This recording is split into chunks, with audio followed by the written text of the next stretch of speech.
avec l'Observatoire Shopper Ads de Média Performance, une étude d'ampleur réalisée avec Ipsos pour mesurer l'impact des leviers médias dans le parcours client. On parle mix média, donc avec Claire Koralowski, directrice générale adjointe Média Performance, et Gauthier Dupont, responsable monétisation et partenariat data au Auchan Retail. Messieurs, dames, bienvenue. Claire, j'espère que je n'ai pas écorché votre nom. Je suis navrée, à peu près.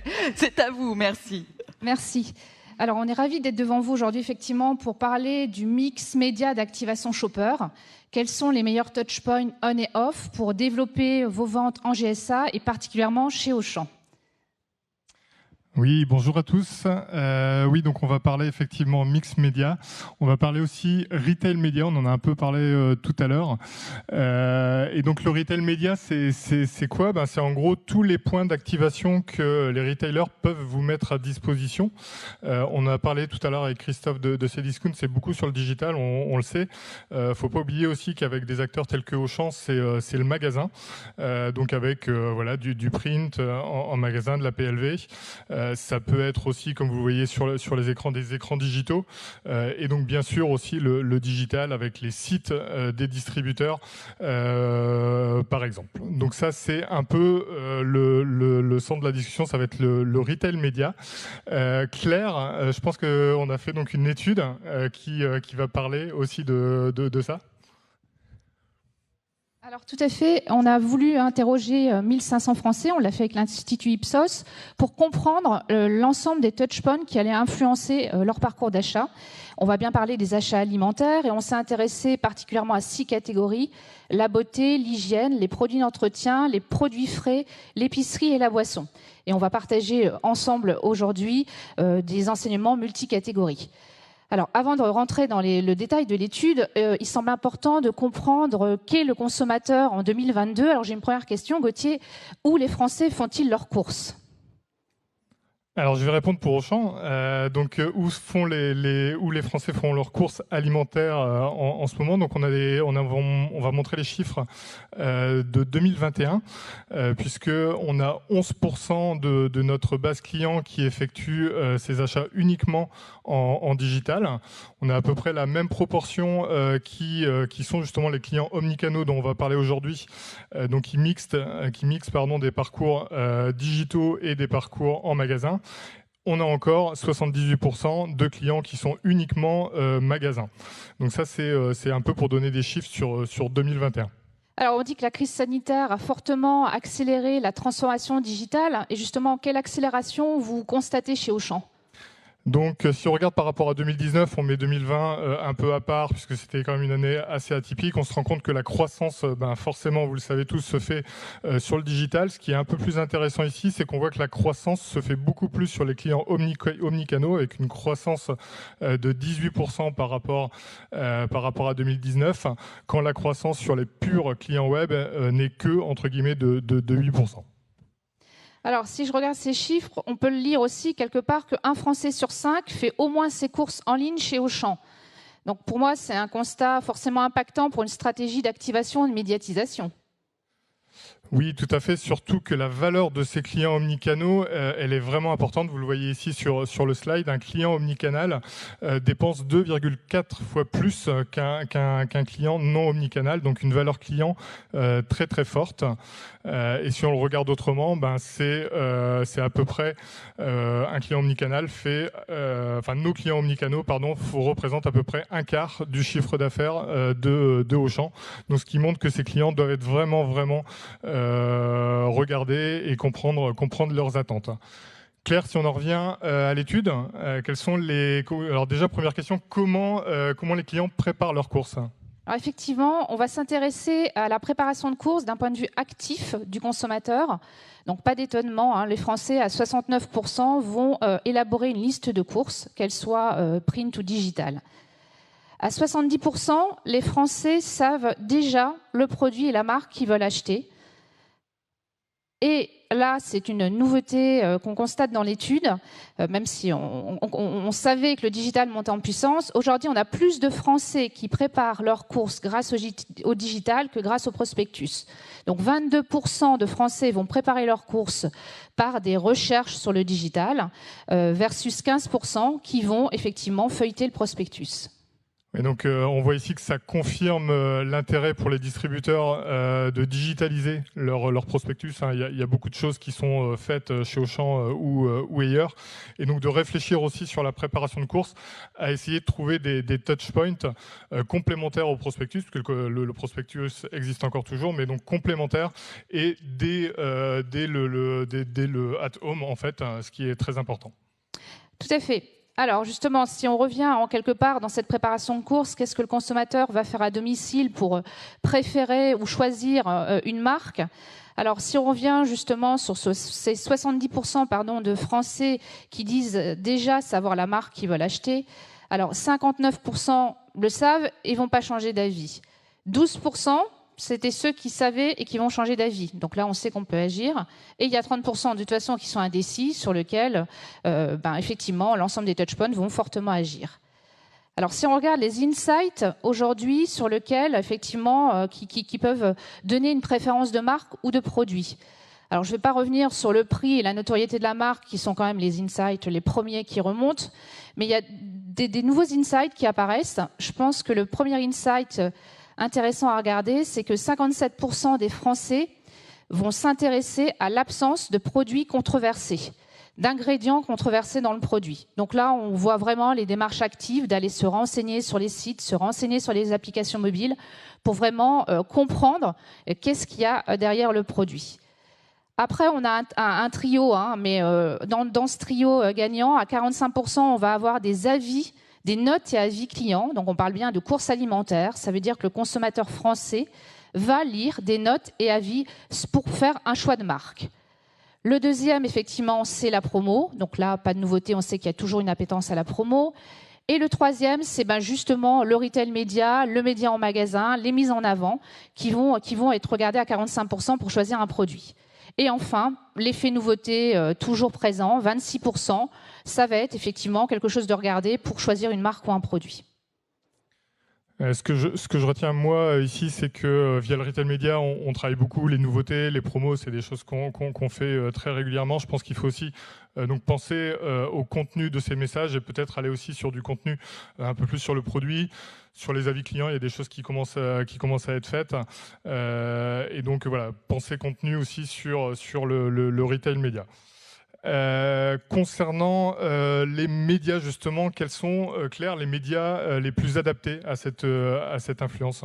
Alors justement, là, on va parler des cartographies, des influences, et on va se mettre de deux côtés. On va commencer par regarder les achats en magasin. Donc sur 100 achats en magasin, sur les catégories citées tout à l'heure, 66% de ces achats seront influencés, de ces acheteurs seront influencés.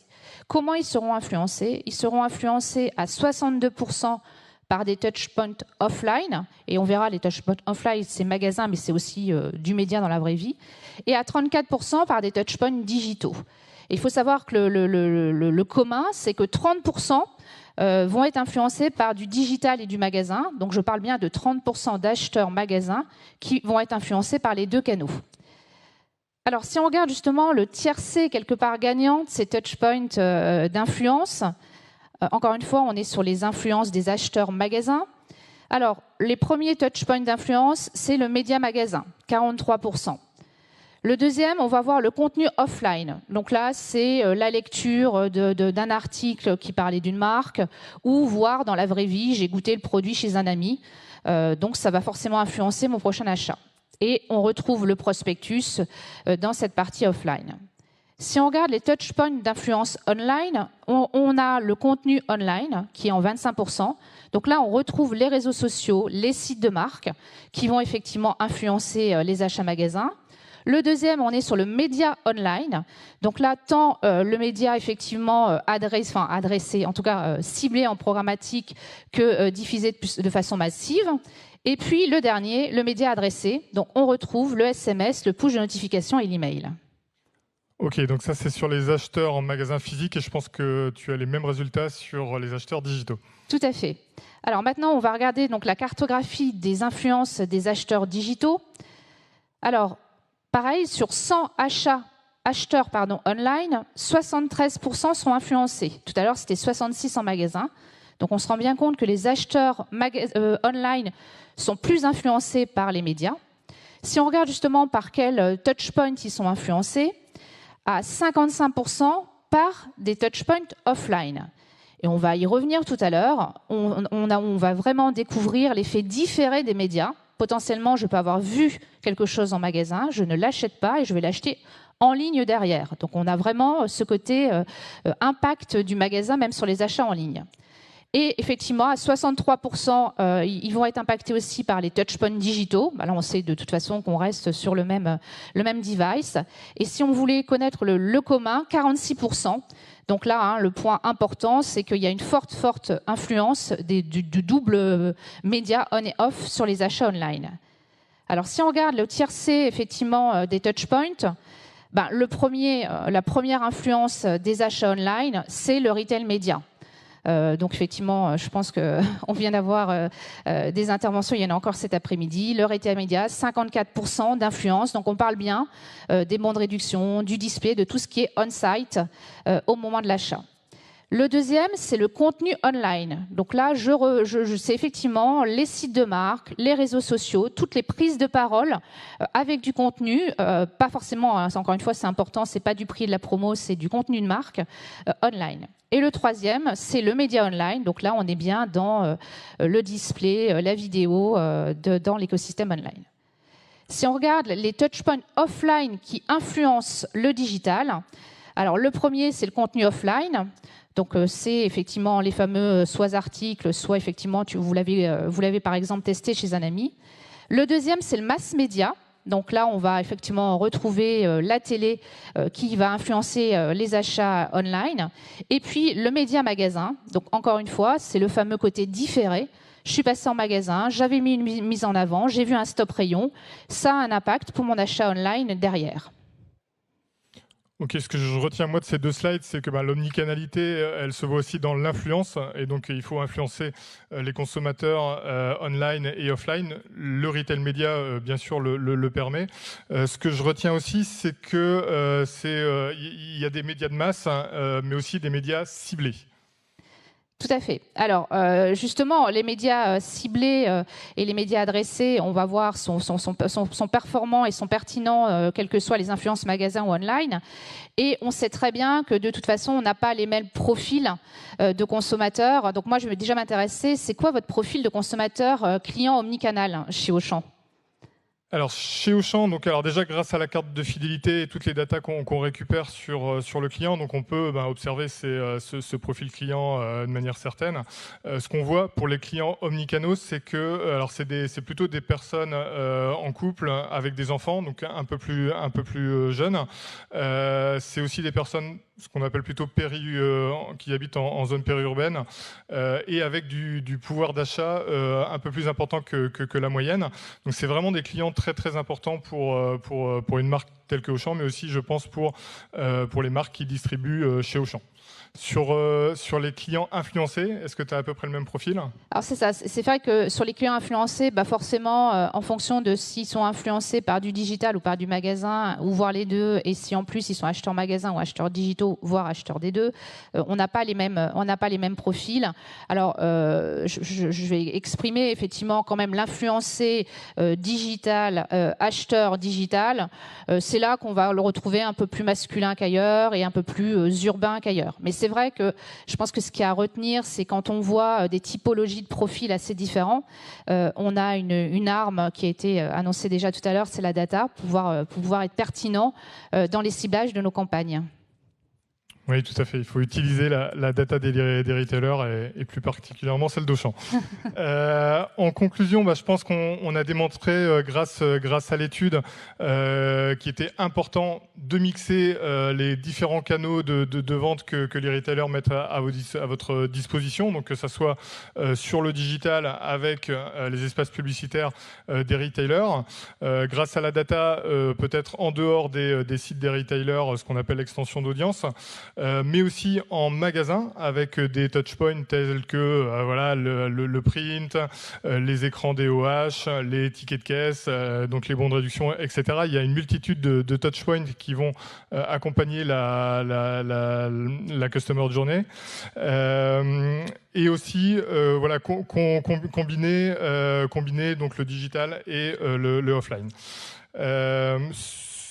Alors oui, effectivement, je vais conclure en rajoutant que, comme vous l'avez vu, on a bien parlé de l'omnicanalité de l'influence. Hein. On est influencé on et offline, quel que soit l'endroit où on achète. Donc, il est important de penser au mix média. Nous, on parle des bundles, d'être présent toujours online et offline pour maximiser la performance. On a aujourd'hui la chance, c'est qu'on peut être data-centrique, c'est-à-dire qu'effectivement, comme tu l'as exposé, on peut faire du ciblé, on peut faire du géolocalisé, donc on peut exploiter de l'intelligence de data. Et il faut toujours penser à mesurer, parce qu'on mesure un bundle, une campagne, on est encore plus performant pour le ciblage de la suivante. Donc on va dire qu'il faut être data-driven aussi. Tout à fait. Merci. Merci beaucoup Merci à tous les deux, Claire et Gauthier. Merci infiniment à vous.